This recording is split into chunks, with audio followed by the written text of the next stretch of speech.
Hi, I'm Brad Rosley. Thanks for tuning in again today to learn all about the loan forgiveness under the CARES Act. As far as small businesses go, they know this as the PPP, Payment Protection Program. And I'm going to talk all about this here today and give you a lot of good information. I'm especially excited about this because as a small business owner, I've actually gone through the process and qualified for the loan, and I'm expecting to receive the loan tomorrow in my bank business checking account. The good news is they're allotting millions more dollars right now that was just approved in the last little while here to open the PPP back up again, as the funds were requested very rapidly, so much so that they ran out already at the government level, and they are restocking the funds. So if you missed it the first time, get on it. And I'm going to explain how that works right now here. So the PPP, the Payment Protection Program, is a part of the CARES Act, which you may have heard of.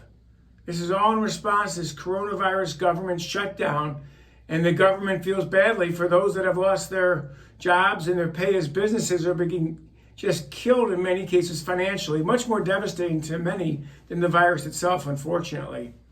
So the new business loan program is actually offered through the Small Business Act. Eligible businesses can get loans to cover their COVID-19 losses. Under the PPP, borrowers are eligible for loan forgiveness up to the entire loan amount. That's a very attractive part of this. Make sure you watch to the end to know how that works. So how do I receive forgiveness for my loan? Well, borrowers are eligible for loan forgiveness for up to 8 weeks of cost incurred beginning on the loan origination dates. What kind of costs, you might ask? Well, payroll costs up to $100,000 in annual salary, and that's prorated. Payments of interest on mortgage obligations that were incurred prior to February 15th, so not for new mortgages, but for older mortgages. Payments on rent obligations under a lease that was already signed before February 15th. So if you're a small business owner, obviously a part of your overhead might be your lease payment. Next would be utility payments. That even includes internet, water, electric, transportation, phone, all those that were already in place before February 15th. So what's the process? It's really easy. I could not believe how easy this was. I went to my local bank here where I live. It's a community bank, and Wintrust was the actual owner. I went to the website. When I went there at first, it was closed. They had all kinds of website issues. Finally, I got a hold of the bank, and you actually just go right online and you apply. My banker sent me the forms. There was what's called an SBA loan application. The application asked for the name of my business, my business tax ID number, where my business was, how many employees I had, things like that. Then they have a worksheet to help you figure out what your costs are, and they prorate those to help determine the amount of loan your business is eligible for. In my case, they also requested my payroll records, which are called 941s. So I simply went back to my 2019 941s and I made them into PDFs, and I uploaded those along with the Excel spreadsheet on the worksheet and the SBA loan application. All those were simply uploaded into the bank website. Within a few days, I got a call back saying, "We've got your information, we've submitted your application." Literally, even though they have 60 days to make a decision, I got that loan approval, the initial part, they got all my information. Then they asked for a copy of my articles of incorporation, and they asked me for a copy of my business startup information, just so they knew I was a legit business. So once I gave them that, I was approved in 48 hours. I got an email yesterday saying that they're going to send me documents again on a DocuSign forms. I initialed, I signed online, and I sent it in. I should have the money as soon as tomorrow is when the money's supposed to hit my bank account. So what are the payroll costs that they cover? Because everybody's businesses are different. Obviously, there's businesses with There's many businesses with under 500 people this is applying to it. The sum of payments of any compensation with respect to employees, that is salary, wage, or commission. Payments of cash tips are the equivalent. Some businesses pay vacation pay, sick leave, family leave, parental or medical leave. All these different things are covered under your costs. Group health care, but that even includes your insurance premiums at the employer level. Those can go in the calculation as well. And payment for any retirement benefit. Also some state and local taxes if they're assessed on your compensation of employees. So all these can figure into your worksheet, and it walks you right through it and helps you figure out how much you might be eligible for. So again, the summation of all these different costs are also included if you are an independent contractor or sole proprietor. You can do this as well. Keep in mind the cap is $100,000. So what does that mean? Well, it means if your annual income is say $150,000, all you can use in this calculation is $100,000. So if you take $100,000, divide it by 12 months, because you have to prorate it, you get $8,333.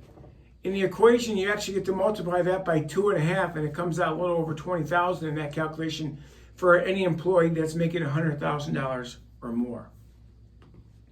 What's not covered, as I mentioned, salary or income over that $100,000 level. You're not going to get any kind of compensation for money you're paid over and above that. And anybody whose principal residence is outside of the country, not going to cover them. There's a couple other people that aren't covered as well, but those are the main two situations. How large can it be? Well, the loans can be for up to 2 months of your average monthly payroll from the last year, 2019, plus an additional 25% of that amount. It is capped at $10 million. I know of businesses that are getting 7 figures for this. I know a good friend of mine's got a business with a handful of employees.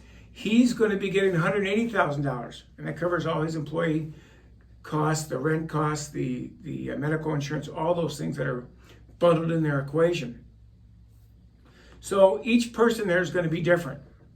So how do you get loan forgiveness? Now this is a big question I had. I'm going to take this loan out. Am I going to be forgiven? Well, you're going to be asked to submit a request to the lender that's servicing the loan. The lender is servicing the loan. They're not the one lending. The Small Business Administration through the government's the one doing the lending. The bank or lender is servicing it. You're going to have to verify your information. It's got to be true and accurate. You must certify the documents. And the lender actually has to make a decision within 60 days. I don't think it'll even take 6 days. I think it'll be faster than that. What are the terms of the loan if it's not forgiven? Well, number one, there's a fixed interest rate, and it's only 1%.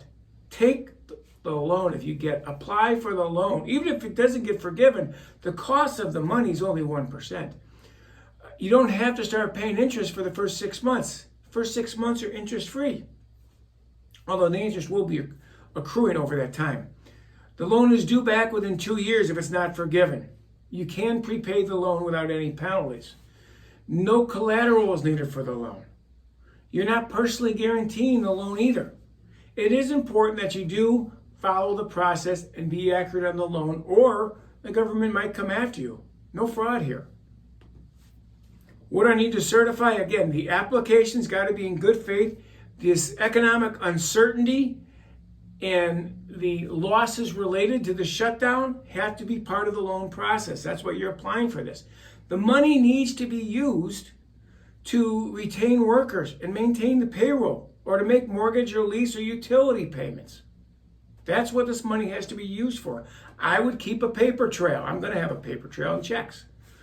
You can't be receiving any other loans and then apply for this one. The lender's going to have to make sure all this information is correct. And you're going to be saying initially in signing that all this is true and accurate, so that the Small Business Administration says this loan is good and it's going to be forgivable. In summary, we should contact the bank where you do business at. What happens if that bank's not helping you? Well, I asked a question. My wife's a hairstylist. she banks at US Bank. They haven't done anything for her yet. Hopefully they will tomorrow. If not, if she wants to change banks and have the same bank that I use, which is Wintrust, do it, Wintrust is going to require that she opens up her business bank account there. So go to where you do your business banking. They know you. They have your information already. They have your business bank account. That's where the money goes from the SBA into your business checking account. The forms are online. Have your payroll information handy. Have records of your rent. Have records of your payroll. Have records of all your utilities handy with you. Okay? You may need your articles of incorporation. They may ask you for your bylaws. That's what they did for me.